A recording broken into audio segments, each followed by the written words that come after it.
Bonsoir à toutes et à tous. Bienvenue à la programmation culturelle des Beaux-Arts de Paris et à Penser le présent.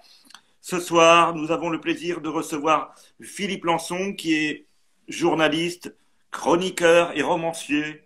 Nous le recevons pour son parcours littéraire, mais aussi à l'occasion de la sortie imminente aux éditions des Beaux-Arts de Paris d'un carnet d'études. Alors c'est à l'envers, comme d'habitude, hein, c'est comme d'habitude avec Instagram, à l'occasion d'un carnet d'études dédié à l'immense dessinateur Georges Wolinski, qui est décédé le 7 janvier 2015 à Paris lors du terrible attentat, du lâche attentat contre Charlie Hebdo.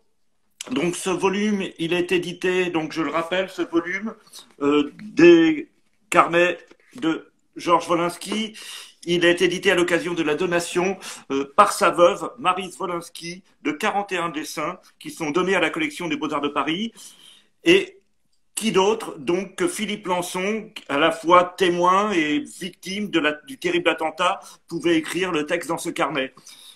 Voilà pourquoi Penser le présent est fier de recevoir, donc je le répète, Philippe Lançon, et pour sa carrière aussi, donc pour un de ses formidables romans que vous connaissez peut-être tous, Lambeau, qui a été publié en 2018 et qui a eu le prix, je crois que c'est le prix Féminin en 2018 et puis aussi le prix spécial du jury Renaudot. Donc voilà un ouvrage qui nous a tous marqués et nous, qui donc pour écrire le texte de ce carnet d'études que je vous remontre encore une fois, parce qu'il partageait beaucoup avec Georges Wolinski, qu'il avait une amitié forte. Voilà, donc je reprends un petit peu parce que les gens arrivent au fur et à mesure. Donc Philippe Lançon, je vous reçois ce soir pour la programmation culturelle des Beaux-Arts de Paris et Penser le présent. Je voulais dire que vous êtes diplômé du CFJ, vous êtes romancier, vous êtes chroniqueur et passionné de littérature. Pouvez-vous nous relater rapidement votre parcours académique? Hum. Sans palme, hein. Donc académique. Oui. Donc j'ai d'abord fait des études de droit Mhm. pendant 4 ans, de droit international. Et peut-être parce que j'avais lu à l'époque Belle du Seigneur d'Albert Cohen, je me voyais bien en fonctionnaire international, c'est-à-dire quelqu'un qui ne fait pas grand-chose d'autre que d'avoir des histoires d'amour et d'écrire des textes en étant dans des endroits européens. C'était un moment, le début des années 80, quand j'ai fait du droit en particulier européen, où l'Europe était un rêve, comment dire ça, efficace, un rêve qui était en train de se construire, et en droit en particulier, de manière très concrète. Donc on pouvait y croire véritablement à ce moment-là.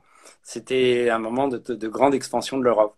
Et puis, un peu par hasard, le hasard a beaucoup joué dans ma vie, comme sans doute dans celle de beaucoup d'entre vous, et de rencontres.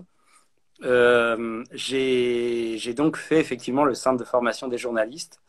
Et donc, à ce moment-là, ça a un peu décidé de ma profession, hein. Mhm. Et j'ai arrêté le droit et je suis donc devenu journaliste. Je suis rentré à Libération en 86 comme reporter. Mhm. Je l'ai quitté un peu plus de 2 ans plus tard pour aller dans un hebdomadaire défunt qui s'appelle qui s'appelait l'événement du jeudi, Mhm.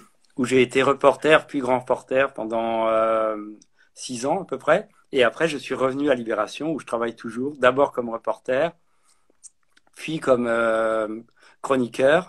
J'ai fait beaucoup de portraits en particulier. J'ai beaucoup collaboré au début de la dernière page, la fameuse dernière page de Mhm. Libération, où on fait toujours des portraits.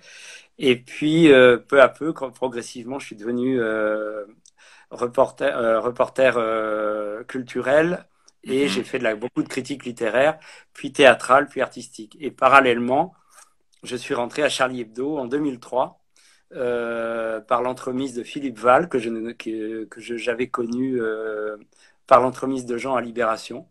Vous Mhm. savez, le monde de la presse, c'est un monde, comme d'ailleurs le monde de l'art, où les affinités électives, on va dire, se font par respect et amitié professionnelle d'abord. C'est-à-dire qu'on lit ce que font les autres. Et puis, il y en a certains qu'on aime ou qu'on n'aime pas. Et ceux qu'on aime, eh ben, quand on les rencontre, si on a le moyen et le pouvoir de le faire, on leur propose aussi de venir travailler ou de collaborer avec soi. Et c'est un peu ce qui m'est arrivé à ce moment-là. Voilà. Et vous êtes romancier et critique et surtout chroniqueur. Alors que c'est quoi exactement le métier de chroniqueur? En quoi consiste? C'est une activité très particulière. Ça veut dire que chaque jour, vous devez trouver un sujet. Comment ça fonctionne? Non, alors ça, c'était, disons que le premier moment où j'ai véritablement, enfin, j'ai souvent été chroniqueur dans ma vie dans différents journaux, mais le moment où j'ai véritablement exploré de manière assez intense ce travail-là, c'est quand je faisais la chronique télévision à Libération à la fin des années 90. À cette époque-là, la télévision n'était pas du tout comme aujourd'hui. C'était une télévision, disons que tout le monde regardait à peu près les mêmes choses en même temps. Encore. Il y avait 6 chaînes, il n'y avait pas Internet. Et donc, je me souviens, j'avais 2 télés et 2 magnétoscopes chez moi. Et parce que j'enregistrais systématiquement les émissions que je regardais pour pouvoir après regarder les passages qui m'intéressaient, les décrypter, noter les dialogues, les situations, les plans, enfin comme aurait fait d'ailleurs un cinéaste. Hein. Et donc là, j'ai fait ça quotidiennement pendant 2 ans et demi. Donc ça, c'était vraiment un travail très intense et qui m'a appris à faire un type de chronique, c'est-à-dire un travail qui était à la fois, qui partait d'une observation précise et objective comme un reporter d'une situation, sauf que j'étais un reporter en chambre. Hein. Je regardais des émissions, je regardais des journaux télévisés, des interviews, des choses comme ça, des directs. Et après, entre en jeu la subjectivité. C'est-à-dire, une fois que j'avais recueilli un matériau qui me semblait intéressant, qui, moi, me faisait réfléchir, je le traitais de manière très personnelle, c'est-à-dire en privilégiant les choses qui m'avaient le plus marqué et en portant un regard et même un jugement sur ce que j'avais vu. Donc c'est un mélange. Philippe Lançon, vous chroniquiez tous les faits n'importe quel fait de la télévision, c'est pas forcément les faits culturels que vous chroniquiez. Hein, ah non, à l'époque, c'était... Non, je me souvien, il y a eu la guerre du Kosovo, il y avait des tas de choses comme ça. Et c'était la télévision était un phénomène de société et c'était aussi la lucarne visuelle, audiovisuelle, que la plupart des gens sur leur canapé avaient sur un monde qu'ils ignoraient. Donc, ça. Il y avait un partage du commun. Voilà, de ce point de vue-là, et j'ai toujours pensé que le chroniqueur était plutôt du côté du public. Quoi qu'il fasse, là c'était la télévision, et puis après, en particulier à Charlie Hebdo, mais j'ai continué à Libération à faire de la chronique après avoir arrêté la télévision. C'était véritablement être témoin de quelque chose, soit qu'on voyait, soit qu'on lisait, ou une scène qu'on pouvait voir dans la rue, hein, et que je pouvais voir dans la rue, un événement auquel je participais d'une manière ou d'une autre, et puis ensuite porter, oui c'est ça, un regard, un jugement à partir de ce que je suis sur ça, à travers une forme très précise et une grande contrainte, puisque la chronique en général est courte. Donc ça c'est une très grande contrainte, mais qui oblige aussi, comme je ne veux pas faire de loulipo ici, mais la contrainte oblige à trouver des formes. Hein. Et je pense que les chroniques que j'ai pu écrire dans Libé et ensuite dans Charlie ont déterminé une certaine forme et peut-être même un ton que je n'avais pas forcément et que je n'ai toujours pas forcément quand je fais de la critique littéraire ou quand j'ai fait du reportage par ailleurs. Vous voyez ? Et elles sont éditées, ces chroniques Philippe Lançon, ou alors, on peut les trouver très longtemps, j'ai absolument refusé toute idée. On m'a beaucoup proposé, on m'a souvent proposé de les éditer. En particulier au début, les fameuses chroniques télé là dont je vous parlais. J'ai toujours refusé. J'étais plus jeune, c'était il y a une vingtaine d'années. Et quand on est jeune, on est quand même assez radical. Et j'avais une vision, et que au fond, j'ai toujours, qui est que la chronique, fondamentalement, comme les articles, c'est périssable. C'est-à-dire que c'est fait pour être lu sur le support et au moment où ça a été sur le support où ça a été publié et au moment où ça a été publié. Donc je pense qu'il y a un aspect éphémère qui compte. Cela dit, j'ai donc fait une exception. En fait, j'en ai fait deux. L'une pour des chroniques que j'ai publiées, mais qui étaient des textes avec même des fictions dans l'amateur de cigares, qui est un journal consacré aux cigares. Je n'en fume pas. Et d'ailleurs, la chronique était celle de la chronique d'un non-fumeur, et je la tiens toujours. Voilà. Et là, c'est vraiment des textes très très libres, mais qui sont quand même des chroniques, mais parfois qui dérivent totalement vers la fiction. Et puis dans Charlie, j'ai donc, à la demande des éditions de Charlie, publié l'an dernier une sélection de chroniques que j'ai écrites sur une quinzaine d'années. Voilà, on a justement pris celles qui nous semblaient à la fois, à travers mon regard, hein, bien sûr, parler d'une époque sans être trop périssable, voyez. Donc ça s'appelle Chronique de l'homme d'avant, puisque j'ai volontairement arrêté ce choix à la dernière chronique publiée avant l'attentat, donc c'est-à-dire qui est paru précisément le 7 janvier 2015, qui était une chronique tout à fait secondaire, mais j'ai trouvé que c'était intéressant de voir comment se télescopaient les préoccupations anecdotiques et superficielles du chroniqueur la veille de l'attentat, et comment ça se télescopait avec cet événement que j'ai vécu et qui par ailleurs a eu l'impact que vous savez.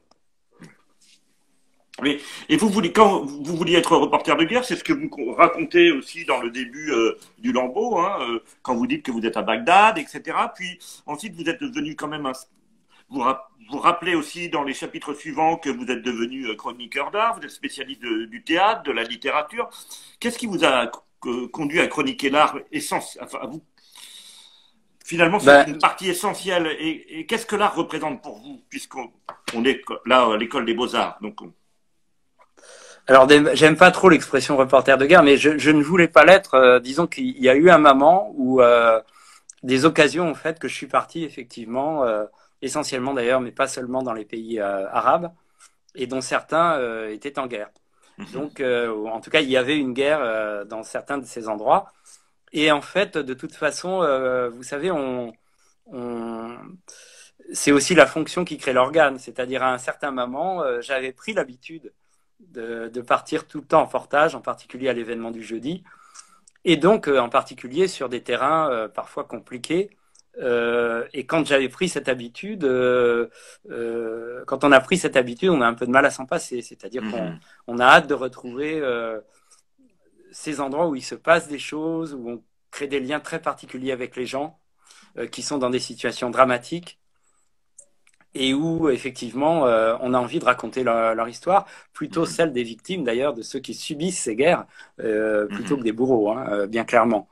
Et puis j'étais aussi très jeune, donc je pense que comme des copains à moi qui étaient dans l'humanitaire, il y a une très grande capacité d'empathie à ce moment-là, avec ces gens et avec les gens qui vivent des situations terribles. Et le mieux, et j'avais cette chance qui était dangereuse aussi parfois, mais c'est d'y être pour pouvoir témoigner de ça. Voilà. Donc, mais en même temps, c'est pas parce que je partais sur ces terrains-là que j'avais abandonné ce que j'ai toujours aimé, c'est-à-dire la lecture d'une part, et d'autre part, je me souviens très bien depuis mes 18, 19, 20 ans, la visite au musée, hein, qui était quelque chose que j'aimais. En particulier, moi, j'allais, quand j'étais à Paris, tout seul, j'allais en particulier soit au Louvre, soit au Centre Pompidou, très très fréquemment, par plaisir, comme ça, vous voyez. Donc en fait, c'est la continuité. J'ai comme beaucoup. C'est une continuité. Et donc, il s'est passé qu'à un certain moment, j'ai arrêté de faire ce type de grand reportage-là. J'ai continué à en faire, mais en France. Donc, du coup, de toute façon, j'étais aussi plus disponible. Et puis, les rencontres que j'ai faites, les collègues que j'avais à l'événement puis à Libération, bah, ils ont bien vu que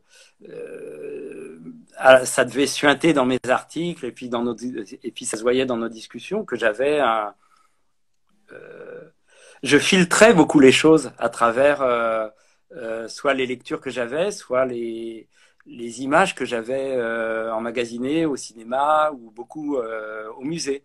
Et donc, ça devait se sentir. Vous voyez, c'est difficile pour moi de l'analyser exactement, bien sûr, je l'ai jamais fait. Mais je pense que ça devait se sentir, puisqu'on m'a proposé progressivement, comme ça se fait souvent dans la presse, d'investir ce champ. D'investir ce champ que j'ai investi aussi à travers certaines de mes passions. Par exemple, la langue espagnole et l'Amérique latine pour la littérature. Vous voyez? Donc, oui, oui. voilà, donc, mais ça recoupe aussi ma vie privée. Le journalisme, c'est souvent ça aussi. Et en particulier dans un journal comme Libération, et en tout cas dans ces années-là, et les gens qui m'ont formé dans le milieu culturel, dans le journalisme culturel, c'était des gens dont une passion très très forte pour tel ou tel art, c'était, on va dire, transformé en article. Tout à fait, oui. Voyez, on se souvient très bien de ces années héroïques de Libération où on avait des Skoreski, on avait des Lefort, on avait des gens qui étaient qui mettaient une subjectivité très forte dans les articles. Et c'était admis à l'époque. Bah, parce que c'était leur vie, quoi. Enfin, vous voyez, c'est-à-dire en musique, il y avait des gens comme Kolpa Kopoul sur la musique cubaine, afro-cubaine. Il y avait Philippe Conrad pour toute la musique africaine.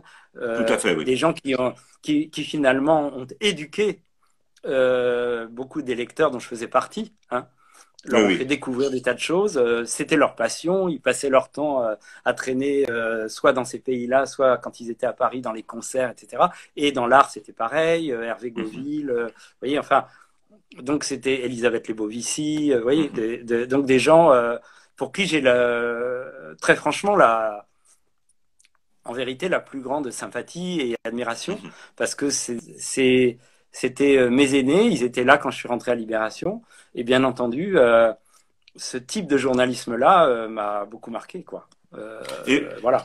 le Lambeau, donc, que je montre là dans sa version poche, hein, à l'envers toujours, mais bon, un ouvrage absolument remarquable, justement, et c'est un énorme succès. On a dit déjà qu'il avait eu donc Philippe Lançon, qu'il avait obtenu le prix Femina, donc je parle de 2018, hein, et puis le prix spécial du jury Renaudot en 2018 toujours.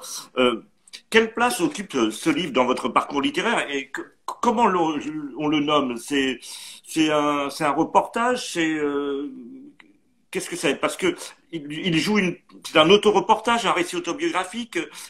Quel statut lui donnez-vous, vous, Philippe Lançon?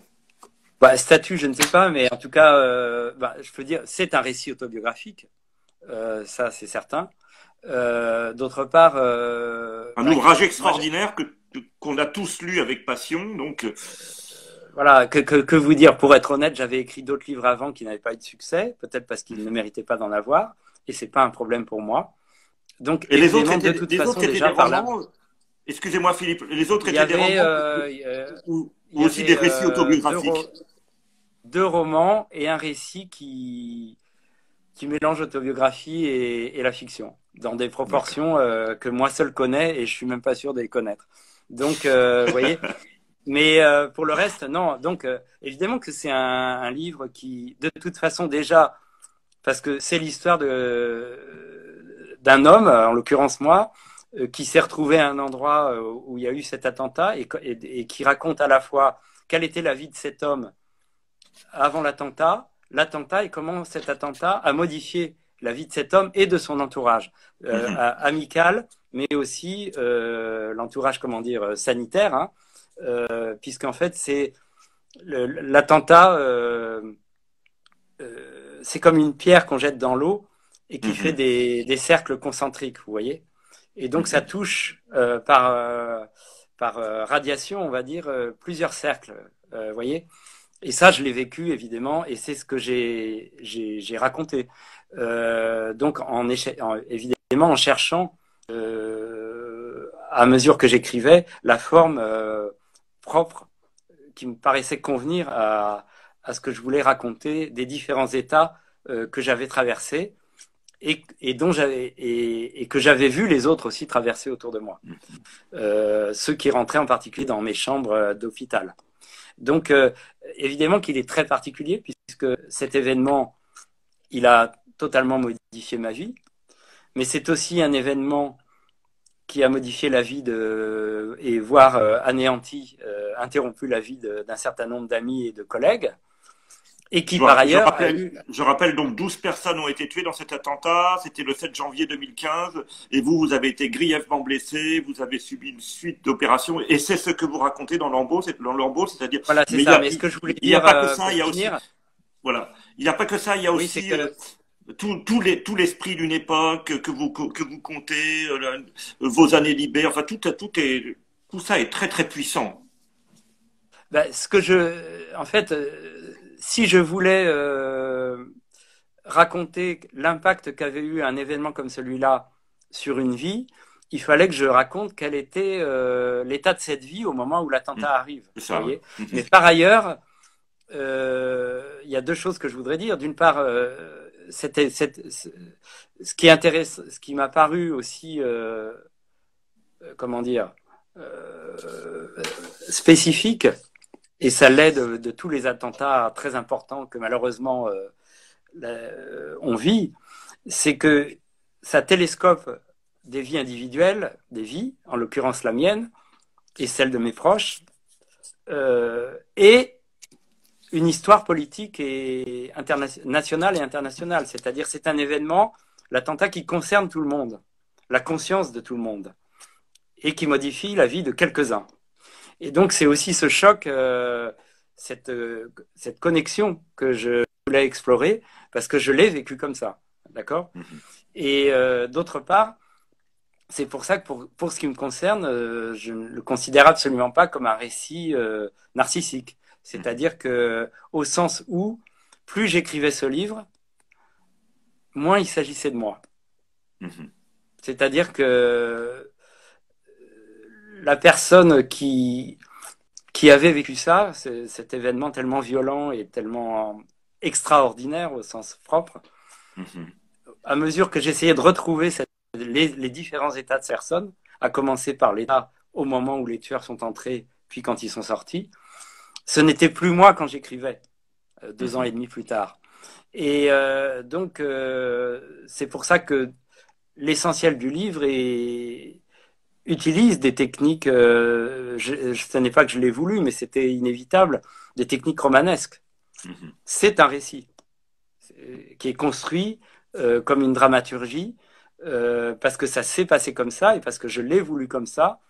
Il se trouve aussi que ce récit commence au théâtre, puisque la veille de l'attentat, j'étais au théâtre. Donc, j'étais allé voir une pièce de Shakespeare. Vous voyez un Shakespeare, d'ailleurs. Voilà, c'est ça. Et donc, il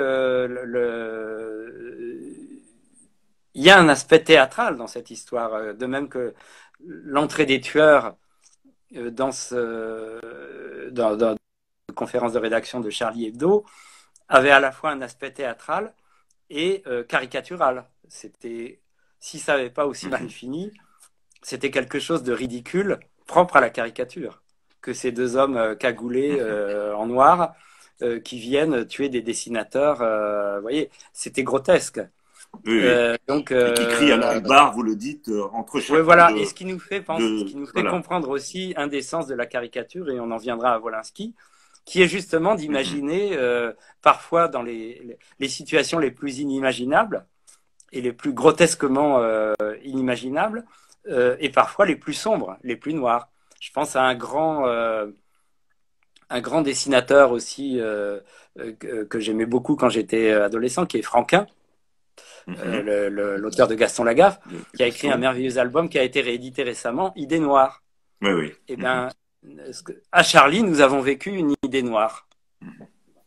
voyez? Et Donc, comment se voilà. fait-il, Philippe Lançon aussi, il y a une chose qui m'a intrigué, c'est que vous n'avez pas du tout le même âge que Wolinski, là, donc je rappelle que je vous ai invité aussi à l'occasion des carnets de Georges Wolinski, parus aux éditions des Beaux-Arts, et de la donation des 41 dessins par Marie Wolinski à la collection des Beaux-Arts de Paris. Mais il y a une chose qui m'a intrigué, c'est que vous êtes beaucoup plus jeune, vous êtes né en 63 et vous avez collaboré avec Wolinski qui, à l'instar de toute une génération, hein, il y avait Fred, Topor, Heiser, Cabu, GB, ont 30 ans de plus que vous.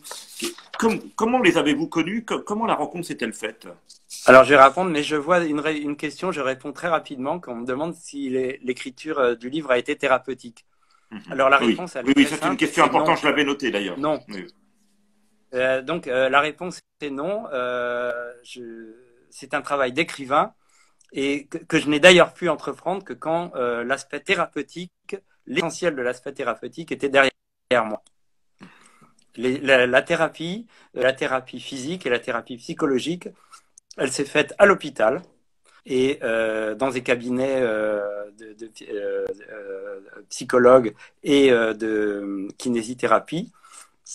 Et c'est précisément au moment où je me sentais suffisamment fort et où j'émergeais de ces thérapies que j'ai pu commencer réellement à écrire. L'écriture, pour moi, n'a rien de thérapeutique et je pense de toute façon, d'une manière générale, comme lecteur et comme critique littéraire, que l'écriture, en tout cas des véritables écrivains, et j'espère que c'est un véritable travail d'écriture au sens où je l'entends, littéraire, n'a jamais rien de thérapeutique. Malheureusement, l'écrivain, c'est quelqu'un qui peut, dans son livre, comprendre tout un tas de choses, sentir et faire percevoir des choses extrêmement complexes et s'approcher presque d'un Dieu qui, à mon avis, n'existe pas pour comprendre la manière dont l'homme fonctionne et lui-même toujours retomber dans les mêmes fautes, les mêmes erreurs, les mêmes conneries. Mhm. Voyez, donc ça n'a rien de thérapeutique pour l'écrivain d'écrire. D'accord. Voilà, c'est ce que je pense. Donc maintenant, je réponds à vos questions. Wolinski, il a l'âge de mon père. Vous voyez, Mhm. j'en parle au présent parce que il m'accompagne toujours. Mon père est mort aussi d'ailleurs, mais moins dramatiquement que Wolinski. Et donc, quand je suis rentré donc à Charlie en 2003, je crois que je l'écris d'ailleurs dans le Lambeau, c'était pour moi évidemment me retrouver dans un endroit avec des gens, Cabu, Wolinski et d'autres. Hein. C'était très impressionnant parce que c'était bien entendu des dessinateurs que j'avais lus. Qui avait Euh, bercé notre enfance, puisqu'on a à peu près les mêmes oui, âges. et Voilà, surtout voilà. Mhm. l'adolescence. Surtout Oui, notre l'adolescence. adolescence, Hein. oui, parce que Charlie, c'est vrai que Voilà. Charlie Hebdo ou Harakiri avaient été très importants pour nous, Voilà, et comme adolescents. j'étais d'un milieu plutôt, on va dire, de la bourgeoisie moyenne, hein, Mhm.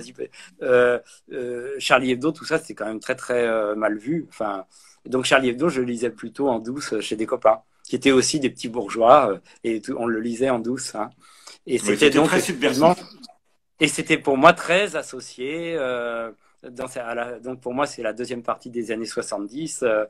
À la musique qu'on pouvait écouter à ce moment-là, hein, les punks, les Sex Pistols, Clash Mhm. et bien d'autres. Vous voyez, c'était une contre-culture. Mhm. Cet Donc, humour et bête et méchant, Wolinski, disait-on. voilà. Et quand on est adolescent, on aime bien ça, et je Mhm. continue.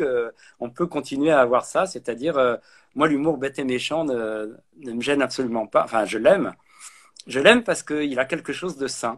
C'est-à-dire, nous ne sommes pas des anges et c'est toujours très drôle de pratiquer l'humour noir et la dérision et l'autodérision sur des situations qui sont dramatiques. C'est-à-dire, ce qui est précisément très drôle, c'est de rire de choses qui ne sont pas drôles. Mais bien sûr, encore faut-il savoir le faire.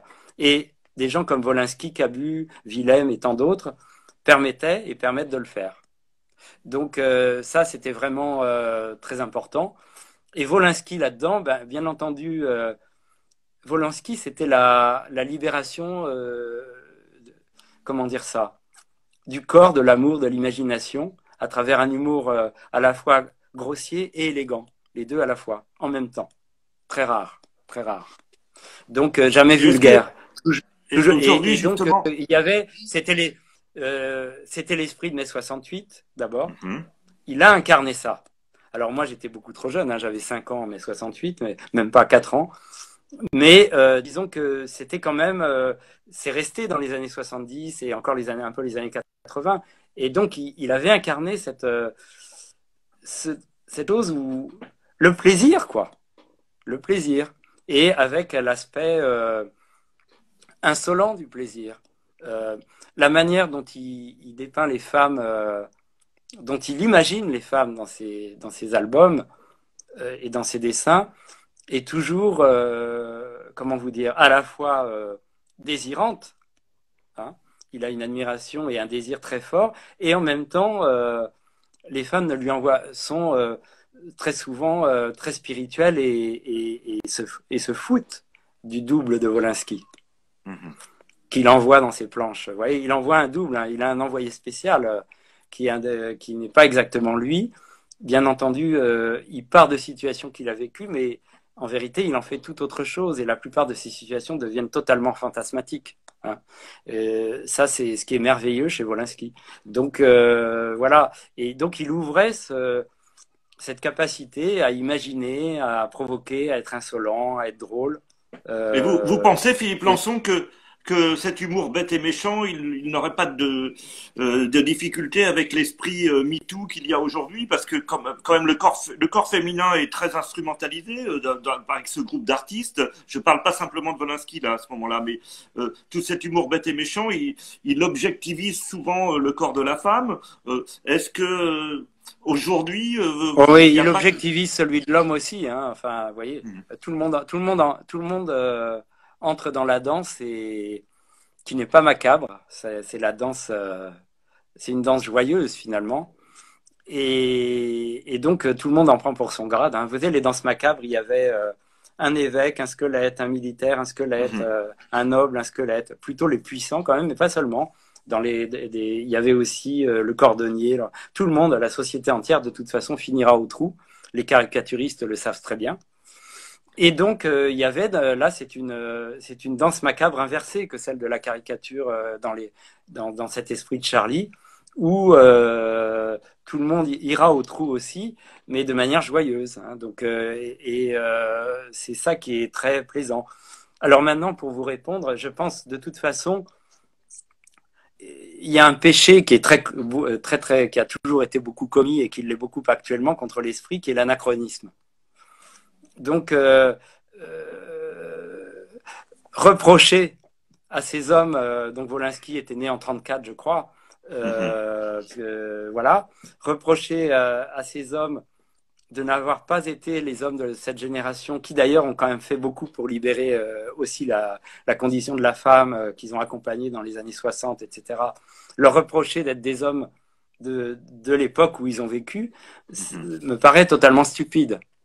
Faire de la morale rétroactive, c'est vraiment pas très intéressant. Vous voyez ? Donc, ça, c'est certain. Après, actuellement, on est dans un moment, enfin, moi, j'en sais rien, je suis pas un analyste ni un sociologue, Dieu m'en préserve, mais on est dans un moment qui a l'air quand même sur ce plan-là et quelques autres d'être révolutionnaire. Il y a vraiment des choses qui sont en train de changer. Et dans les moments révolutionnaires, c'est très rare que les gens soient très drôles. Ils n'ont pas beaucoup d'humour. C'est pas le moment, vous voyez. C'est pas le moment de la dérision, de l'autodérision, encore moins de l'ironie, qui va être considérée comme une excroissance de la bourgeoisie dominant, etc. Vous voyez, c'est très... non, c'est pas le bon moment pour ça. Donc, il est certain qu'actuellement, cet esprit qui consiste à rire non pas de tout, mais quand même à privilégier toujours un aspect, à privilégier la dérision, parce qu'on considère que finalement c'est une marque d'humanisme aussi, de savoir toujours se détacher des combats qu'on mène par l'autodérision, et voilà. Mais ça, c'est très difficile de demander ça à des gens qui sont à l'intérieur de combats, et c'est une des tensions qui traverse Charlie, qui évidemment a fait que Charlie a payé le prix Conseil à propos des caricatures de Mahomet. Hein. Mais la question liée à l'islam n'étant qu'une des lignes de tension. Il y a effectivement, comme vous disiez, la question de comment on regarde la femme et quelle présence on lui donne dans la caricature. C'est intéressant. Mais ça va être le cas pour toutes les minorités, voyez. Oui, donc, Charlie est maintenant très régulièrement accusé d'être raciste, d'être ceci et cela. Tout ça me paraît... je connais quand même assez bien les gens de Charlie. Enfin, c'est évidemment non seulement totalement contraire à toute l'histoire de Charlie, mais pour ce que j'en sais, totalement contraire à l'esprit des gens qui le font actuellement.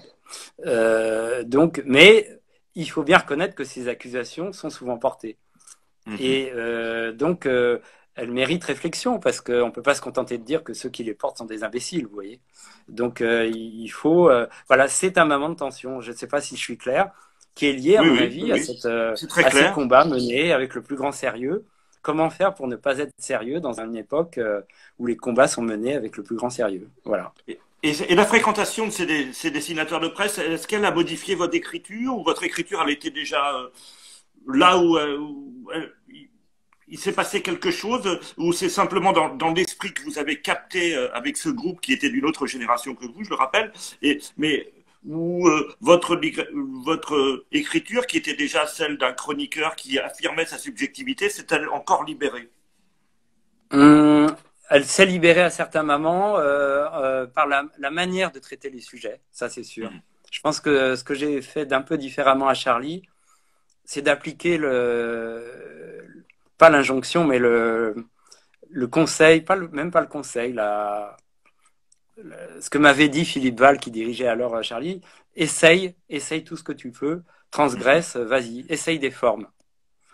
Donc c'était modeste parce que c'était une chronique, mais c'était quand même l'idée. Et si je vous dis ça, c'est plutôt pour vous donner quel était l'esprit du Charlie dans lequel je suis rentré et qui est toujours, à ma connaissance, le même, c'est-à-dire un endroit où on était très libre. Donc je ne crois pas que ça ait justement fondamentalement changé ni mon ton, ni ma manière d'écrire, ni ma manière de me référer à des choses que j'aime, alors que justement cette manière-là n'est pas très symptomatique de Charlie. Mais justement, Charlie est un endroit où tout le monde n'est pas pareil. Vous voyez, il n'y a pas de ligne du parti à Charlie. Vous voyez, on peut s'engueuler. Oui, et puis on peut ne pas être d'accord. Pas plus tard que cette semaine, j'ai écrit une chronique où je dis que je suis en désaccord, où j'écris que je suis en désaccord total, en désaccord avec la une et l'édito du numéro précédent. Et j'explique pourquoi. Et je n'ai eu aucun problème avec la direction, avec RIS et tout ça. C'est passé sans aucun problème. Voyez, on n'est pas chez Bolloré. Comment? Non, on n'est pas chez Bolloré. Non. Ni chez Bolloré, ni dans d'autres endroits qui ont l'air très libres, mais où on sent que la censure ne vient pas du sommet, mais plutôt de la base. Parce qu'il y a deux types de censure maintenant. Il y a la censure qui vient du patron, du puissant, du dominant, comme on dit. Et puis il y a celle qui vient d'en bas.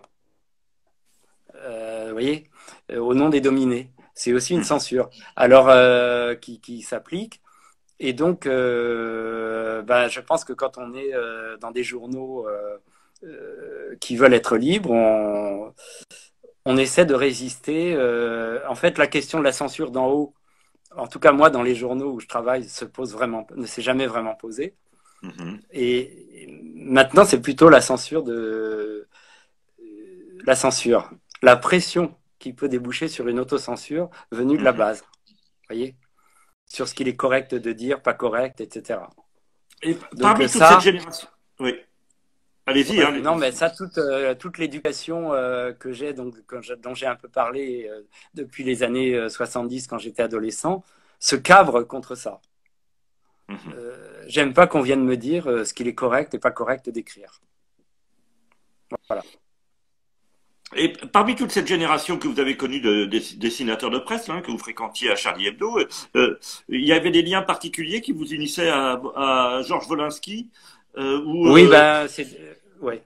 Il était quelqu'un plus facile ou... Non, bah, très franchement, je crois que comme, enfin, je veux pas non plus me prévaloir d'une amitié particulière avec lui, mais quand même, je le considérais moi comme un ami, même si je le voyais pas tant que ça. Enfin, je le voyais évidemment quasiment chaque semaine à Charlie. Et puis Mhm. souvent, il me raccompagnait en voiture, et c'est là qu'on discutait. Et j'avais vraiment, en fait, ce que je peux dire, c'est que j'avais de la tendresse. Évidemment, j'avais de l'admiration pour son travail, et j'avais de la tendresse pour l'homme qu'il était.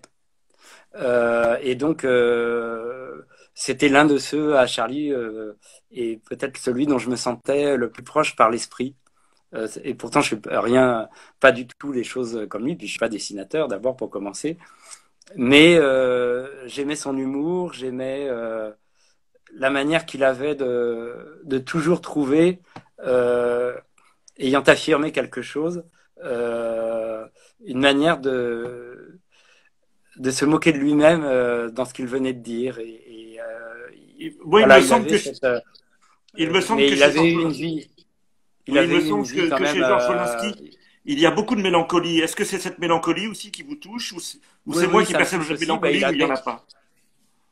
Il a eu quand même, en tout cas, un début de vie assez dramatique, hein, avec son Tout à père fait, un début assassiné, tragique. ouais, sa première femme qui meurt dans un accident de voiture, enfin, des choses quand même terribles dans une vie. Son père assassiné quand il est tout petit, voilà. Oui, voilà, voilà. Donc, voilà, il a fait avec ça, il s'est construit avec ça, il avait un grand sens de la liberté, du plaisir, et il avait une grande tendresse aussi, je trouve, quand même. Donc, je pense que souvent les sentiments sont réciproques, et évidemment, je ne peux pas parler à la place du mort qu'il est, mais je pense que cette tendresse était réciproque. Donc, ces choses-là, évidemment, ça joue, c'est-à-dire que les gens qu'on aime, on les comprend mieux aussi. On comprend Vous mieux ce avez qu'ils fait un, dessinent, on comprend mieux ce qu'ils écrivent, voilà. donc dans les carnets là, publiés aux éditions des Beaux-Arts, vous avez fait un très bel essai hein, qui est de plusieurs dizaines de milliers Ouais, de signes. une petite préface, pas un bel essai. Oh, ça fait quand même, ça doit faire une trentaine de 30 000 signes à peu près. Et qu'est-ce que le dessin de Wolanski a de particulier pour vous? Comment est-ce que vous le définiriez? C'est une forme de ligne claire, mais un trait clair. Bah C'est oui, pas la ligne claire, c'est le trait clair peut-être. oui, effectivement, il y a un trait clair. Il y a quelque chose de presque innocent qui, au départ, dans la construction, dans la simplicité, et ensuite, à travers toujours un petit truc, dans ses meilleurs dessins, un coup de génie qui fait sentir à la fois la fragilité, euh, le burlesque et l'amour de la vie. Et tout ça, dans ses meilleurs dessins, est concentré de quelques traits, quoi.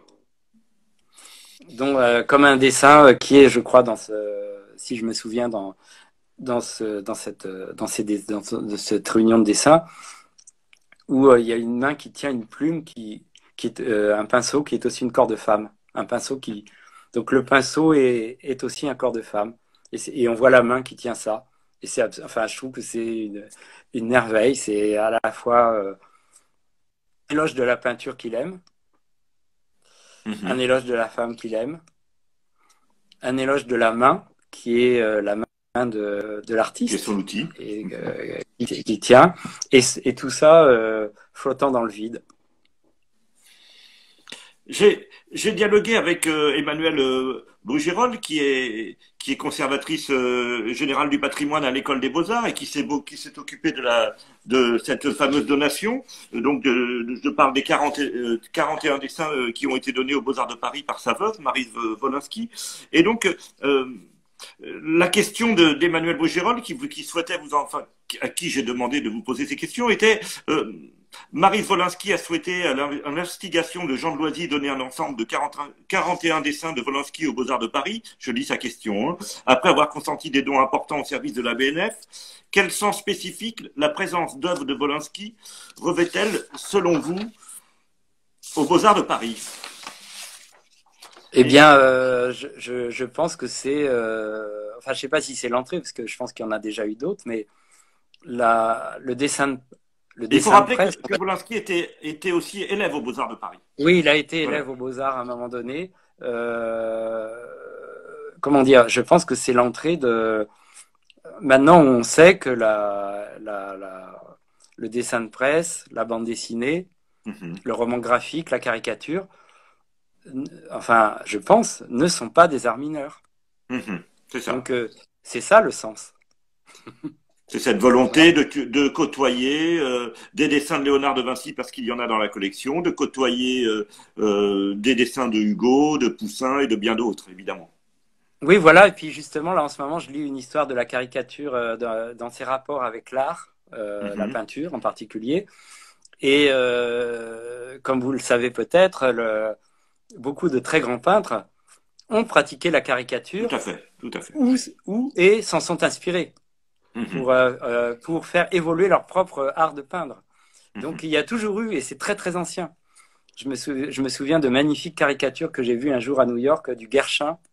Mhm. Je savais pas que le Guerchin, mais des pures caricatures, donc de scènes croquées dans la rue, mais après multipliées avec des choses bien qui auraient pu être dans Charlie d'une certaine façon. Hein. Et, euh, et donc, vous voyez, le Guerchin, quoi. Enfin, et c'est aussi ce tribut qui est rendu, c'est-à-dire que longtemps, le dessin, la caricature sont restés des arts un peu, un artisanat secondaire, voire un petit peu un atelier secondaire du peintre, hein, vous voyez, ou du sculpteur. Mhm. Et puis maintenant, je crois qu'à raison, on s'aperçoit que ce sont des choses très importantes qui ont gagné leur autonomie. Non seulement ça, mais qui, en fait, ont eu un impact sur les autres arts, Mhm. les autres arts plastiques. Donc, voilà, ça se joue dans les deux sens, hein, comme souvent. La vie, c'est comme ça. Donc, la vie de l'art aussi. Et donc, je pense que c'est pour ça que Wolinski entre avec ses dessins aux Beaux-Arts, quoi, après y avoir été élève il y a bien longtemps. Tout à fait. Il y a une deuxième question de Emmanuel Brugerolles, c'était que parmi les dessins du don consentis aux Beaux-Arts de Paris, dans les plusieurs dans lesquels Wolinski traite de la production artistique contemporaine, des œuvres qui sont réalisées par des artistes de grande notoriété, tels que Jeff Koons ou Boltanski, on peut considérer que sur ces sujets, Wolinski fait preuve, comme à son habitude, de beaucoup d'humour, mais à la dent particulièrement dure. Vous qui l'avez bien connu, que diriez-vous des positions qu'il exprime? Ce sont des provocations, des boutades, la sincère indignation? Qu'est-ce que c'est? Alors, je pense que c'est un peu tout ça, mais pour en avoir quand même parlé assez régulièrement avec lui, puisqu'il savait que j'aimais aussi la peinture et la sculpture. Non, franchement, globalement, j'ai quand même le sentiment qu'il n'était pas un grand fan de ce qu'il pouvait voir de l'art contemporain. Hein. Vous Que commencez vraiment, votre texte, d'ailleurs, votre essai ouais, sur très le souvent, il sujet. considérait, oui, bah, que il le dit, il considérait que c'était de la merde. Donc, mais si on voit les choses avec un peu de recul, c'est pas très étonnant puisque ce qui est contemporain en littérature, c'est pareil, c'est tout ce qui nous arrive. Mhm. Et on sait très bien que c'est le temps qui va faire la sélection. Donc voilà. En plus, on est dans un monde beaucoup plus démocratique que du temps où il y avait, vous voyez, où c'était Titien qui peignait pour Charles Quint, etc., etc. Mhm. Donc, donc évidemment, tout nous arrive. Donc il y a des très grands artistes et puis évidemment il y a un nombre infini de mauvais artistes, d'opportunistes, d'escrocs, de toutes sortes. Ça c'est certain. Mais je pense que ça a toujours été comme ça. Mais alors, plus ou moins suivant les époques. En plus, il y a des époques de basses eaux et de hautes eaux en art et en littérature. Mhm. Pareil, ça tourne. Vous voyez, pourquoi est-ce qu'à un moment en Nouvelle-Angleterre, tout à coup, il y a des écrivains comme Melville à Hawthorne qui poussent comme un bouquet de jonquilles là, tout à Oui, coup à un il y a endroit des précis. cycles. Il y a des cycles. Il y a des cycles à des certains Mhm. endroits, à certains moments, et puis la roue tourne et ça change. Donc oui, Wolinski n'aimait pas beaucoup, voilà, un certain nombre de valeurs établies en tout cas établi par le marché et des grands mécènes de l'art contemporain. Il trouvait que c'était une escroquerie, pour le dire comme ça. Et je pense que ce qui est intéressant, si vous voulez, c'est pourquoi il n'était pas le seul comme ça parmi les dessinateurs. C'est que les dessinateurs, ils accordent souvent une primauté au geste du dessin, de savoir dessiner. Donc de savoir observer et puis restituer, voire caricaturer ou réimaginer, transposer, mais à partir d'un savoir-faire artistique qui est celui de la main à plume, qui dessine, vous voyez. Et évidemment, à partir c'est pas moi qui vais vous faire un cours d'histoire de l'art, j'en ai pas les compétences, mais il est certain qu'à partir d'un certain moment au XXe siècle, ce geste-là a eu beaucoup moins d'importance, voire plus du tout. Et donc, pour des gens comme Wolinski, je pense que c'était à la fois incompréhensible et inadmissible. Vous voyez, puisqu'il considérait qu'à partir de là, n'importe qui peut prétendre à l'art en organisant un espace, en mettant 3 trucs de machin, avec une lumière comme ci. Enfin, vous voyez, je caricature, bien entendu, mais enfin, après tout, nous parlons de caricature. Donc, voyez, donc c'est ça, je pense que c'est un peu là-dessus aussi que j'ai réfléchi. En tout cas, j'ai essayé d'explorer un petit peu dans ma préface, dans le texte. C'est-à-dire, pourquoi est-ce qu'un dessinateur comme Wolinski a une telle détestation de tout cet art contemporain qui ne passe pas par la représentation, d'une manière ou d'une autre. Par le savoir-faire. En tout cas, la représentation. Un art contemporain qui valoriserait l'idée plutôt que le savoir-faire. C'est ça qui. Je pense que ça tourne autour de ça.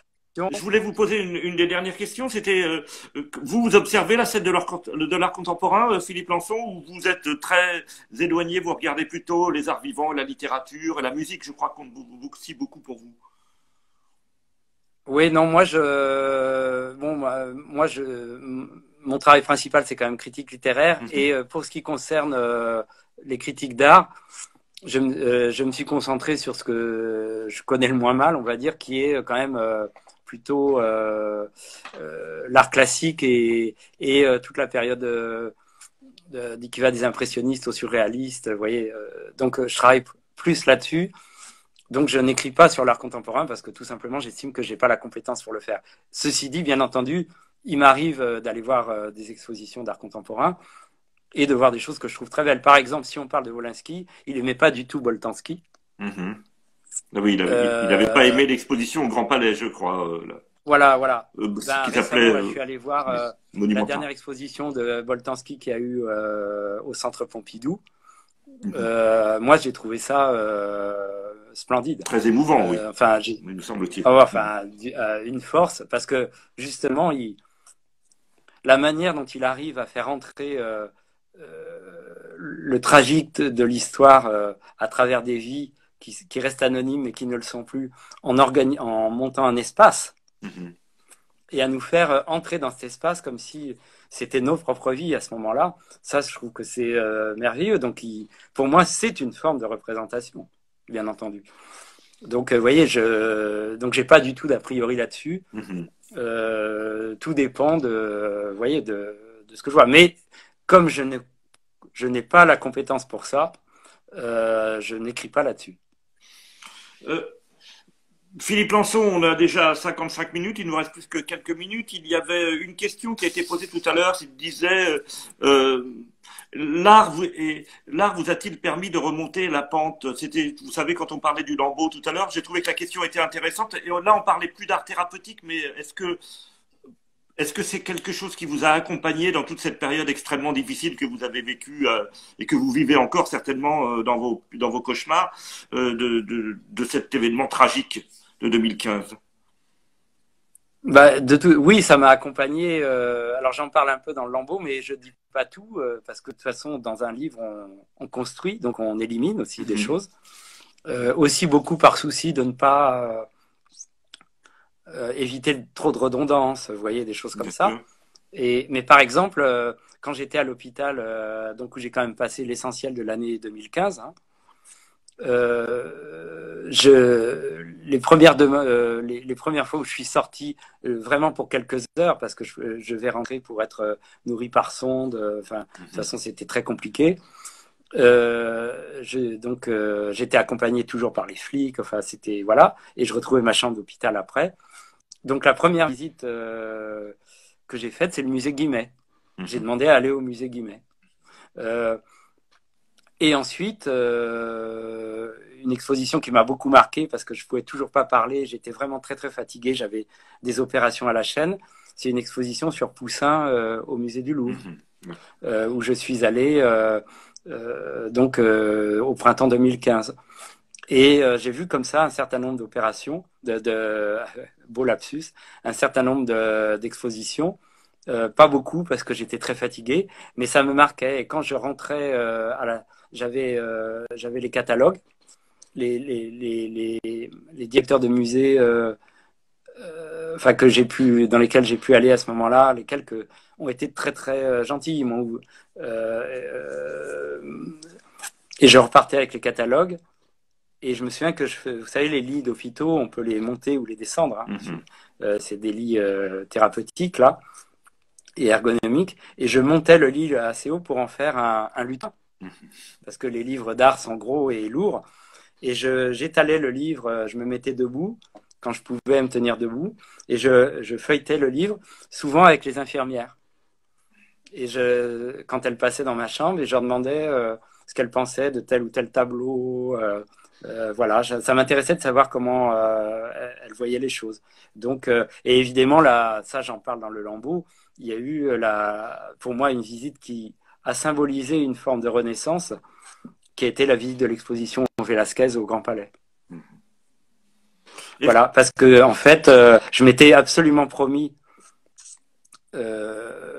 quasiment 2 jours après l'attentat, alors que j'étais vraiment dans un état difficile, on va dire, que j'irais voir cette exposition quand elle ouvrirait et que c'est moi qui la couvrirais, comme on dit dans le jargon de la presse, pour Libération. Donc c'était un moment très très encore, j'étais aux Invalides à ce moment-là pour quelques jours, mais j'avais des gros problèmes, je fuyais. Donc il a fallu que je retourne à la Salpêtrière pour des tas d'opérations. Mais il y a eu une brève période d'une dizaine de jours, 10-15 jours, où j'étais aux Invalides. Et c'est à ce moment-là que je suis allé voir cette exposition avec ma chirurgienne, que j'ai tenu à inviter. Et donc j'ai un souvenir très très fort de cette visite, évidemment qui a eu lieu en privé, avec les policiers qui étaient avec nous. Et c'est tout. On était là et dans ce grand espace silencieux à regarder cette exposition qui finissait par un grand cheval, un tableau inachevé de Velázquez, un cheval en majesté et magnifique, et qui était magnifique. J'avais l'impression qu'il me donnait une ruade en me disant ça y est, tu as vu l'exposition, retourne à l'hôpital.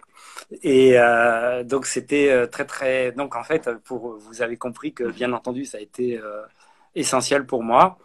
Je ne sais pas si c'est de l'ordre de la thérapie. Je n'aime pas trop en fait ce vocabulaire. En tout cas, ça vous a accompagné.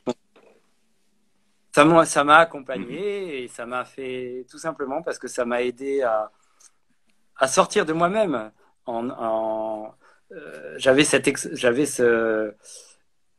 Par exemple, quand je suis allé voir Velázquez, je savais aussi que j'allais avoir à écrire un article dans les conditions dans lesquelles j'étais, dans mon lit d'hôpital, avec des pansements partout. Et je me vois encore en train de dire à ma chirurgienne, mais comment je vais faire? Je vous remercie d'avoir passé cette heure avec nous et je vous souhaite une bonne soirée. Merci Philippe.